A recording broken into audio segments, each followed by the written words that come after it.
सत्यनारायण व्रत कथा. श्री गजाननाय नमः. एकदा नैमिषारण्यात राहणाऱ्या शौनकादिक ऋषींनी पुराण सांगणाऱ्या सुतांना प्रश्न विचारला.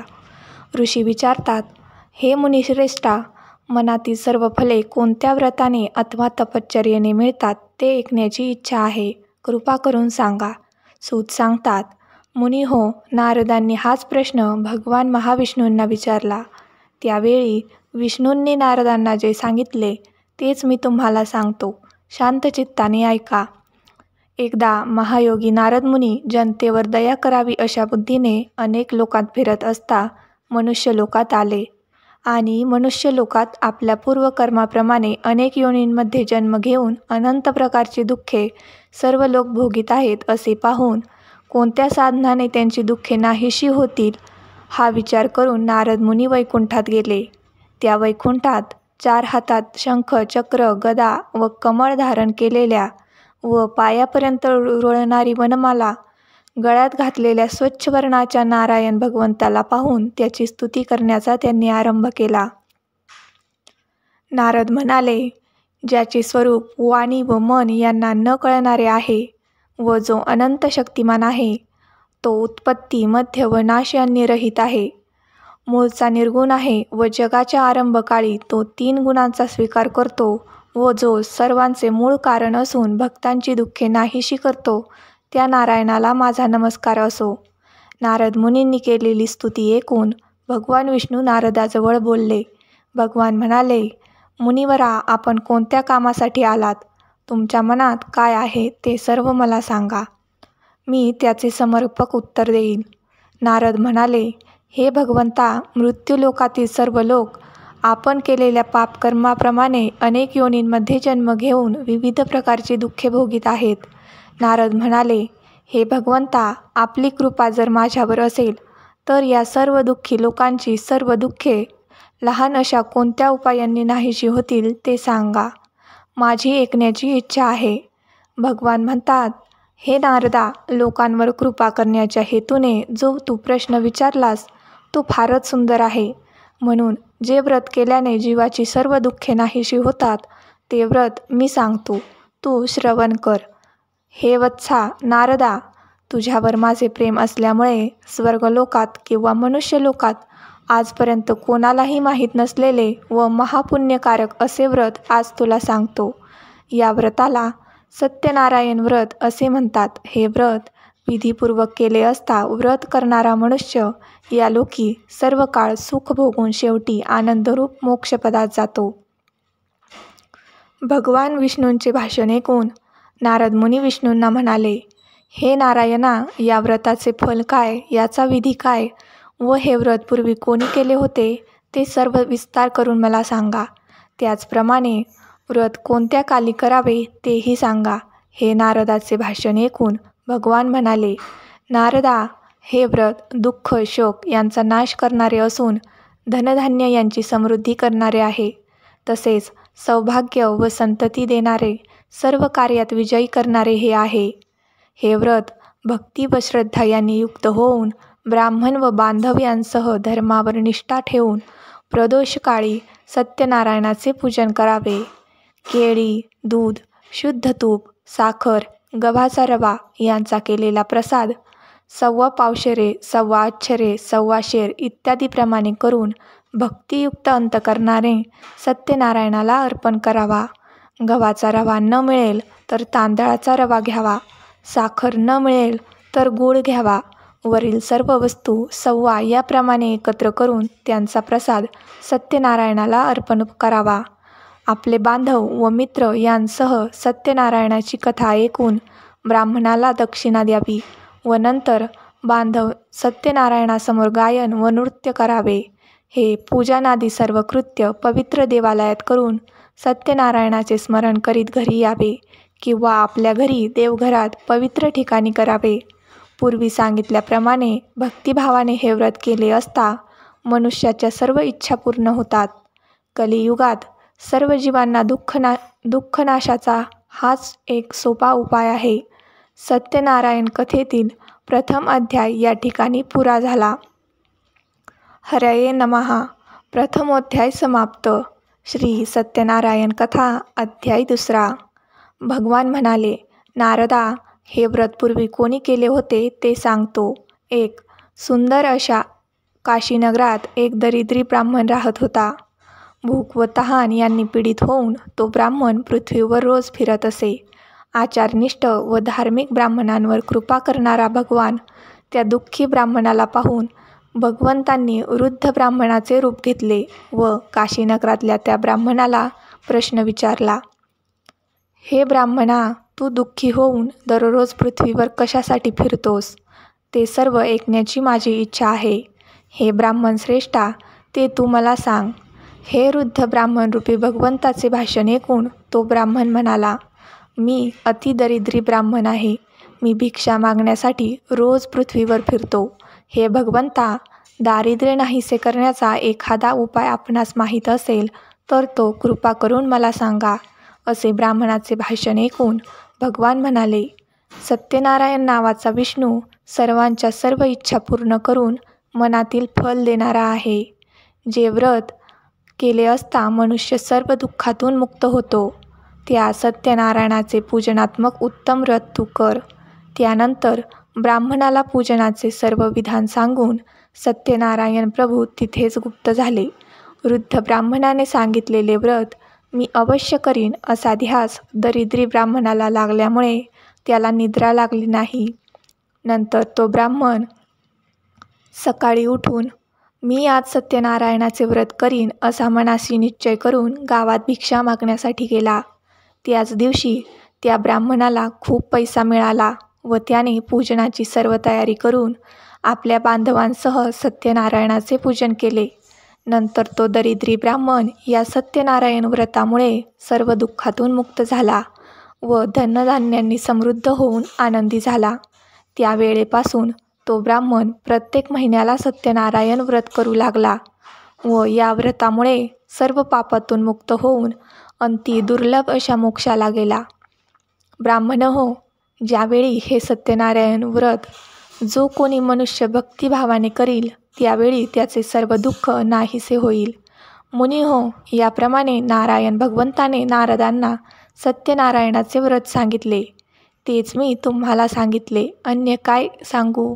ऋषी पुन्हा विचारतात, त्या ब्राह्मणापासून हे व्रत कोणी ऐकले व नंतर कोणी प्रत्यक्ष हे व्रत केले ते सर्व ऐकण्याची इच्छा आहे व श्रद्धा पण आहे.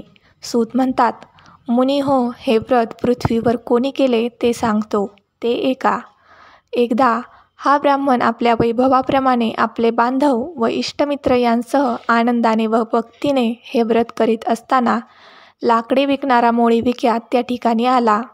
तो मोळी विक्या तहानेने व्याकुळ झालेला असल्यामुळे मस्तकावरील मोळी बाहेर ठेवून ब्राह्मणाच्या घरी गेला व तो व्रत करीत आहे असे पाहून त्याला नमस्कार केला व विचारले, महाराज, आपण काय करीत आहात व हे व्रत केल्याने काय फळ मिळते ते विस्तारपूर्वक सांगा.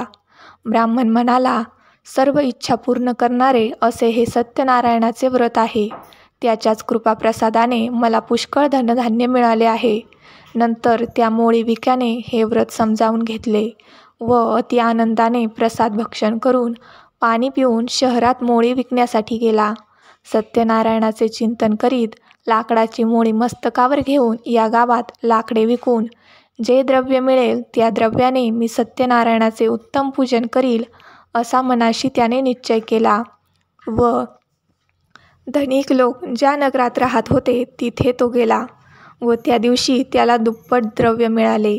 नंतर त्याने आनंदी अंतकरणाने उत्तम पिकलेली केळी, साखर, तूप, दूध, गव्हाचा रवा, सव्वा या प्रमाणात खरेदी करून आपल्या घरी आला व आपले बांधव व इष्टमित्र यांना बोलावून विधिनोक्त रीतीने यथासांग सत्यनारायणाचे पूजन केले.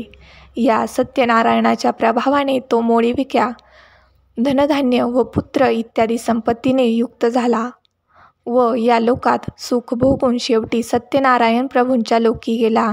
या ठिकाणी सत्यनारायण कथेतील 2 अध्याय पुरा झाला. हरये नमः. अथ द्वितीयोऽध्याय समाप्त. श्री सत्यनारायण कथा अध्याय 3. सूत सांगतात, ऋषी हो, याविषयी आणखी एक कथा सांगतो ती ऐका. पूर्वी या पृथ्वीवर उल्कामुक नावाचा एक सार्वभौम राजा होता. तो राजा जितेंद्रिय व सत्य बोलणारा भक्तिमान व बुद्धिमत्ता होता. तो देवळात जाऊन प्रत्येक दिवशी ब्राह्मणांना द्रव्य देऊन संतुष्ट करीत असे. त्याची भार्या पतिव्रता, सुंदरवदना व अत्यंत रूपवान होती. एके दिवशी तो राजा स्त्रीसह नदीचे तीरावर सत्यनारायणाचे पूजन करीत होता. त्यावेळी साधू आणि व्यापारासाठी पुष्कळ द्रव्य घेऊन राजा पूजन करीत होता त्या ठिकाणी आला व नौका नदीच्या तीरावर उभी करून राजाच्या जवळ आला व व्रत करणाऱ्या राजाला पाहून अत्यंत विनयाने विचारू लागला. साधू आणि म्हणाला, हे राजा, भक्तियुक्त अंतकरणाने हे तू काय करीत आहेस ते सविस्तर मला सांग. माझी ऐकण्याची इच्छा आहे. राजा म्हणाला, हे साधो, पुत्र, धन इत्यादी प्राप्त व्हावे या हेतूने अतुल तेजस्वी सर्व मनोरथ पूर्ण करणाऱ्या सत्यनारायण विष्णूचे पूजनात्मक व्रत मी बांधवांसह करीत आहे. राजाचे हे वाक्य ऐकून अत्यंत आदराने साधुवानी म्हणाला, महाराज, आपण हे व्रत विस्तार करून मला सांगा. जसे सांगाल तसे मी करीन, पण मला पण संतती नाही, ती या व्रतामुळे नक्की होईल. असे बोलून व्यापारासाठी अन्य गावी न जाता आनंदाने साधुवानी घरी परत आला व त्याने संतती देणारे हे व्रत आपल्या भार्येला सांगितले. ज्यावेळी मला संतती होईल त्यावेळी मी सत्यनारायणाचे व्रत करीन असा नवस पण त्याने केला. अशा प्रकारचे व्रत शीलवान साधू वाण्याने आपल्या लीलावती नावाच्या भार्येला सांगितले. नंतर धार्मिक व पतिव्रता अशी त्याची लीलावती नावाची भार्या आनंदी अंतकरणाने पतीची सेवा करीत असता सत्यनारायणाच्या कृपाप्रसादाने गर्भवती झाली. नंतर तिला 10वा महिना सुरू होताच एक कन्यारत्न झाले. ती कन्या शुक्ल पक्षातील चंद्राप्रमाणे प्रत्येक दिवशी वाढू लागली व म्हणूनच तिचे नाव कलावती असे ठेवले. नंतर काही दिवसांनी त्या लीलावतीने साधुवाण्याला गोड वाणीने प्रश्न विचारला, महाराज, पूर्वी केलेले नवस सत्यनारायणाचे व्रत आपण का करीत नाही? असा तिचा प्रश्न ऐकून साधुवाणी म्हणाला, हे प्रिये, कलावतीच्या लग्नाच्या वेळी हे सत्यनारायणाचे व्रत मी करीन. अशा प्रकारे भार्येचे समाधान करून व्यापारासाठी साधुवाणी दुसऱ्या गावाला निघून गेला. त्याची कन्या कलावती गुणांनी व वयाने मोठी होऊ लागली. साधुवाण्याने आपली मुलगी लग्नाला योग्य झाली आहे असे पाहून मित्रमंडळींबरोबर विचार केला व लगेच उत्तम वर शोधण्यासाठी एका दूताला आज्ञा केली. तो दूत आज्ञेप्रमाणे वर शोधण्यासाठी कांचन नावाच्या नगराला आला. नंतर तो दूत एका वाण्याच्या मुलाला घेऊन परत आला. त्यावेळी सर्व गुणसंपन्न व सुंदर अशा वाण्याच्या मुलाला पाहून त्या साधुवाण्याने आपल्या ज्ञातिबांधवांसह आनंदी अंतकरणाने त्या वैश्यपुत्राला विधियुक्त कन्यादान केले.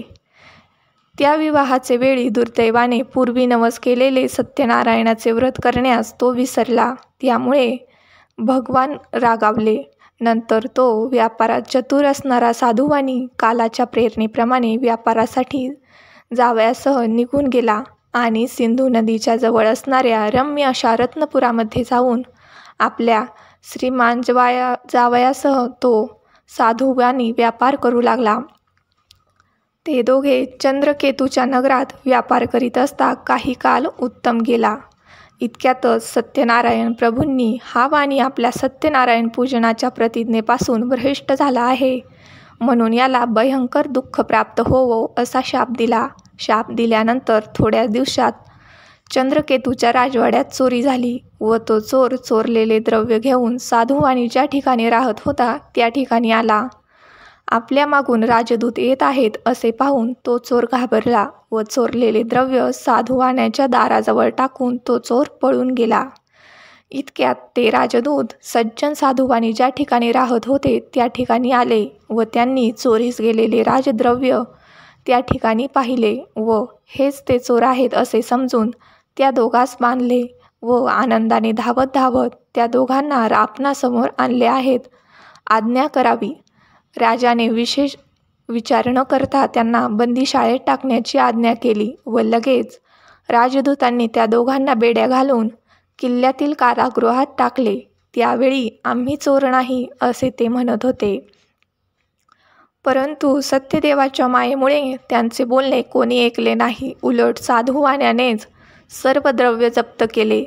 सत्यनारायणाच्या शापामुळे साधुवाण्याच्या भार्येला फार दुःख झाले व त्याच्या घरातील सर्व द्रव्य चोरांनी चोरले. तेव्हापासून मानसिक दुःख व रोग यांनी व्याप्त होऊन क्षुधा व तृषा यांनी दुःखी झालेली साधुवाण्याची भार्या प्रत्येक घरी भिक्षा मागण्यासाठी फिरू लागली. साधुवाण्याची मुलगी कलावतीन पण घरोघर भिक्षा मागू लागली.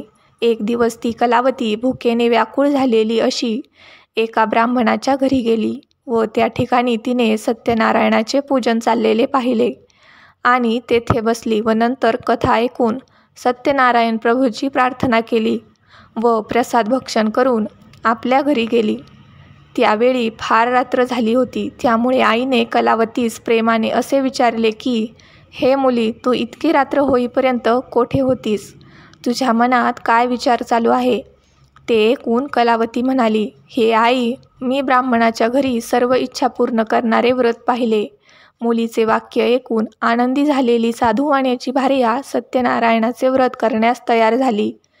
त्या पतिव्रता असणाऱ्या साधुवाण्याच्या भार्येने आपला पती व जावई लवकर घरी येवोत असा संकल्प करून बांधव व इतर आप्तजन यांसह सत्यनारायणाचे पूजन केले व हे भगवंता, माझ्या पतीचे व जावयाचे अपराध क्षमा करण्यास आपण समर्थ आहात अशी सत्यनारायणाची प्रार्थना केली. त्यावेळी भगवान सत्यनारायण व्रताने संतुष्ट झाले. नंतर चंद्रकेतूच्या रूप स्वप्नात जाऊन त्यांनी सांगितले, हे नृपश्रेष्ठा, तू जे 2 वाणी बंदीशाळेत टाकले आहेस ते सकाळी सोडून दे. तसेच हे राजा, तू जे त्यांचे धन घेतले आहेस ते त्यांना परत दे. असे जर तू न करशील तर धन, पुत्र व राज्य यांसह तुझा नाश करीन. असे राजा स्वप्नात सांगून सत्यनारायण भगवान अदृश्य झाले. नंतर प्रातःकाळी राजाने सभेमध्ये बसून स्वजनांसह सर्वांना ते स्वप्न सांगितले व जे 2 वाणी आपण बंदीशाळेत टाकले आहेत त्यांना लवकर मुक्त करा अशी दूतांना आज्ञा केली. दूतांनी राजाच्या आज्ञेप्रमाणे साधुवाणी व त्याचा जावई या दोघांना बंदमुक्त करून राजासमोर आणले व हात जोडून नम्रतेने म्हणाले, महाराज, आपल्या आज्ञेप्रमाणे बंदीशाळेतून मुक्त करून 2ही वैश्यपुत्र आणले आहेत.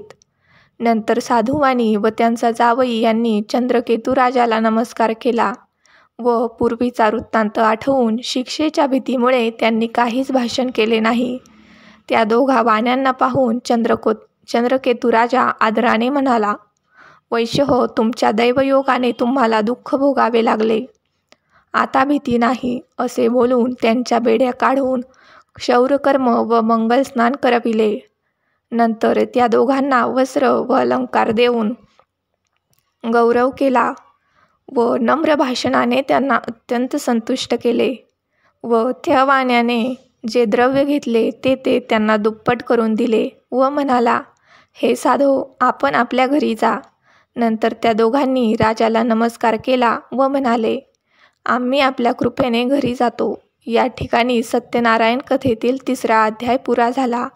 हरये नमः. इति 3य अध्याय समाप्त. श्री सत्यनारायण कथा अध्याय 4. नंतर साधुवाण्याने आपणास वाटेत विघ्ने येऊ नयेत म्हणून ब्राह्मणास दक्षिणा देऊन आशीर्वाद घेतला व जावयासह स्वतःचे नगरास गेला. तो साधुवाणी काही थोडा दूर गेल्यावर संन्यास वेश धारण करणाऱ्या सत्यनारायण प्रभूंनी साधुवाण्याची परीक्षा करण्यासाठी, हे साधो, या तुझ्या नौकेत काय आहे ते सांग असा प्रश्न विचारला.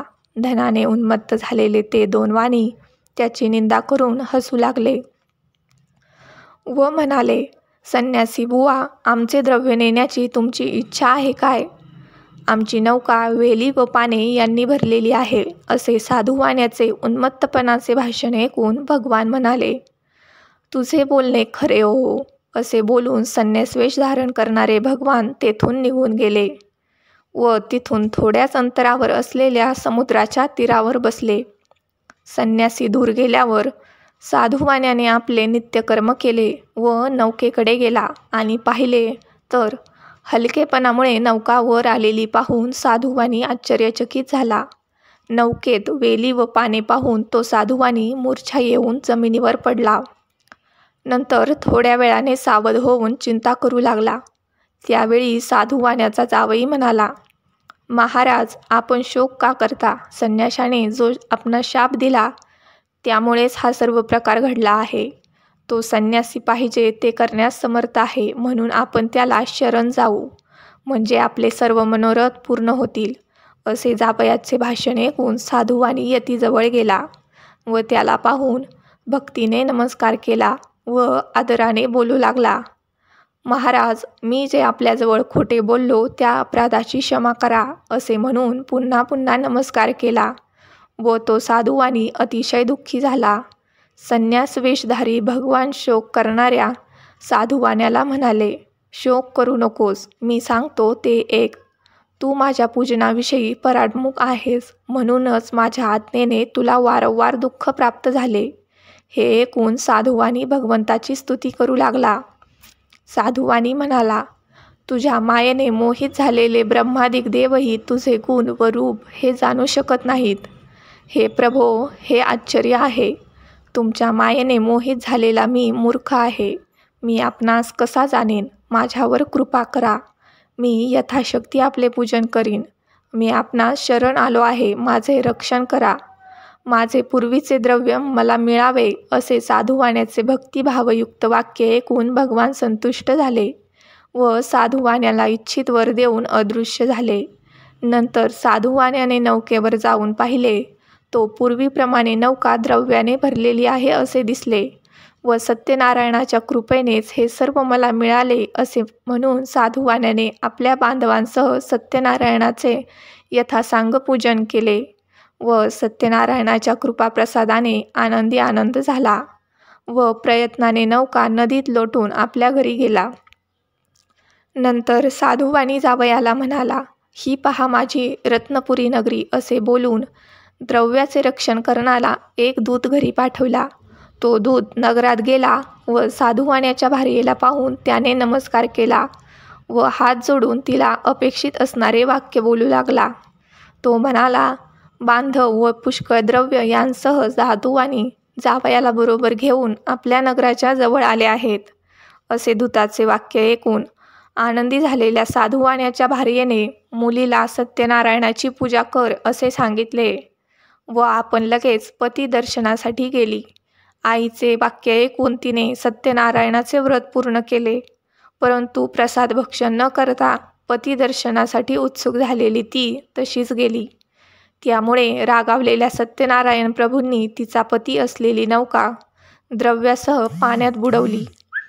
त्यावेळी त्या ठिकाणी आलेल्या कलावतीला तिचा पती दिसला नाही. त्यामुळे अत्यंत शोकाने विव्हळ होऊन ती रडत भूमीवर पडली. बुडालेली नौका व त्यामुळे दुःखी झालेली आपली कन्या पाहून भयभीत अंतकरणाने साधुवाणी नावाड्यांसह हा काय चमत्कार असे म्हणून विचार करू लागला. नंतर लीलावती आपल्या कन्येची ती अवस्था पाहून दुःखी झाली व आक्रोश करून आपल्या पतीला म्हणाली, अहो, एवढ्या थोड्या अवधीत नौकेसह कलावतीचा पती कसा अदृश्य झाला? कोणत्या देवाच्या अवकृपेमुळे हे झाले? मला हे समजत नाही. नंतर तिने मुलीला पोटाशी धरले व रडू लागली. इतक्यात पती नाहीसा झाल्याने दुःखी झालेल्या कलावतीने पतीच्या पादुका घेऊन सती जाण्याचा निश्चय केला. धार्मिक व सज्जन साधुवाणी भार्येसह मुलीचे अशा प्रकारचे चरित्र पाहून अतिशोकाने संतप्त झाला व सत्यनारायणानेच नौका नाहीशी केली असेल, कारण त्याच्या मायेने मी मुग्ध झालो आहे. नंतर सर्वांना बोलावून साधुवाण्याने माझे मनोरथ पूर्ण झाल्यास मी सत्यनारायणाचे पूजन करीन असे सर्वांना सांगितले आणि सत्यनारायणाला पुन्हा पुन्हा साष्टांग नमस्कार घातले. तेव्हा दिनांचे रक्षण करणारे सत्यनारायण संतुष्ट झाले व भक्तप्रेमी भगवान आकाशवाणीने म्हणाले, हे साधो, तुझी कन्या प्रसादाचा त्याग करून आपल्या पतीच्या दर्शनासाठी आली आहे, म्हणून तिचा पती अदृश्य झाला. हे साधो, ही तुझी कन्या जर घरी जाऊन प्रसाद भक्षण करून येईल तर तिचा पती तिला प्राप्त होईल यात शंका नाही. आणि पुन्हा बंदरात येऊन पाहते तो तिचा पती स्वजनांसह तिच्या दृष्टीस पडला. नंतर कलावती आपल्या पित्यास म्हणाली, आता लवकर घरी चला, उशीर का करता? मुलीचे हे वाक्य ऐकून तो साधुवानी अतिशय आनंदी झाला व त्याने यथाविधी सत्यनारायणाचे पूजन केले व नंतर तो साधुवानी धन व बांधव यांसह आपल्या घरी गेला व प्रत्येक पौर्णिमा व संक्रांत या दिवशी सत्यनारायणाचे पूजन करून या लोकी सुखी झाला व शेवटी सत्यनारायण प्रभूचे सत्यलोकात गेला. या ठिकाणी सत्यनारायण कथेतील 4था अध्याय पुरा झाला. हरये नमः इति चतुर्थोऽध्याय समाप्त. श्री सत्यनारायण कथा अध्याय 5वा. सूत सांगतात, मुनी हो, आणखी एक कथा सांगतो, ती श्रवण करा. पूर्वी अंगध्वज नावाचा एक राजा प्रजेचे पालन करण्याविषयी अति तत्पर होता. त्याने प्रसादाचा त्याग केल्यामुळे त्याला अति दुःख प्राप्त झाले. ते असे, तो राजा एकदा अरण्यातून सिंह, वाघ इत्यादी प्राण्यांना मारून वडाच्या झाडाजवळ आला. तो त्या ठिकाणी गवळी लोक आपल्या बांधवांसह भक्तियुक्त अंतकरणाने सत्यनारायणाचे पूजन करीत आहेत असे राजाला दिसले. परंतु राजा हे सर्व पाहूनही त्या ठिकाणी गेला नाही व त्याने सत्यनारायण भगवंतास नमस्कारही केला नाही. तरीसुद्धा गवळी लोकांनी सत्यनारायणाचा प्रसाद राजापुढे आणून ठेवला व नंतर भक्तिभावाने सर्व गोप बांधवांनी प्रसाद भक्षण केला व आनंदी झाले. राजा मात्र प्रसादाच्या त्यागामुळे अति दुःखी झाला. त्या राजाचे 100 मुलगे व धनधान्यादी सर्व संपत्ती नाश पावली. हे सर्व सत्यनारायणाच्या अवकृपेनेच झाले असेल असे राजाला वाटले व ज्या ठिकाणी गोपांनी सत्यनारायणाचे पूजन केले होते त्या ठिकाणी जाण्याचा निश्चय केला. नंतर गवळी लोकांच्या जवळ गेला व त्यांच्यासह भक्तिश्रद्धेने युक्त होऊन यथाविधी सत्यनारायणाचे पूजन केले. त्यामुळे हा अंगध्वज राजा धन, पुत्र इत्यादी ऐश्वर्याने संपन्न झाला व या लोकात सुखी होऊन शेवटी वैकुंठ लोकात गेला. हा सर्व लाभ सत्यनारायणाच्या पूजनामुळे झाला म्हणून सर्वांनी सत्यनारायणाचे पूजन करावे. जो कोणी अतिदुर्लभ असे सत्यनारायणाचे व्रत करतो व फल देणारी अशी कथा भक्तिभावाने श्रवण करतो त्याला सत्यनारायणाच्या कृपेने धनधान्यादी सर्व वस्तूंचा लाभ होतो व जो दरिद्री असेल त्याला द्रव्य मिळते व जो बंधनात पडला असेल तो बंधनातून मुक्त होतो. जो भयभीत झाला असेल तो सत्यनारायणाच्या पूजेमुळे भीतीपासून मुक्त होतो. इच्छित संपूर्ण ऐश्वर्य या लोकी भोगून अंती सत्यनारायणाच्या नगरात जातो. ऋषी हो, हे जे व्रत केले असता मनुष्य सर्व दुःखातून मुक्त होतो ते हे सत्यनारायणाचे व्रत तुम्हाला सांगितले. विशेषत्वे करून कलियुगात सत्यनारायणाची पूजा फल देणारी आहे. या देवाला कोणी काल, कोणी ईश, कोणी सत्यदेव व कोणी सत्यनारायण असे म्हणतात. नाना रूपे धारण करून सर्व भक्तांच्या इच्छा पूर्ण करणारा असा भगवान कलियुगात सत्यनारायण व्रतरूपी होईल. मुनिश्रेष्ठ हो, जो कोणी ही सत्यनारायणाची कथा पठन करील किंवा श्रवण करील त्याची सर्व पापे श्री सत्यनारायणाच्या कृपेने नाहीशी होतील. या ठिकाणी सत्यनारायण कथेतील 5वा अध्याय संपूर्ण झाला. हरये नमः. हरये नमः. हरये नमः इति पंचमोऽध्याय समाप्त.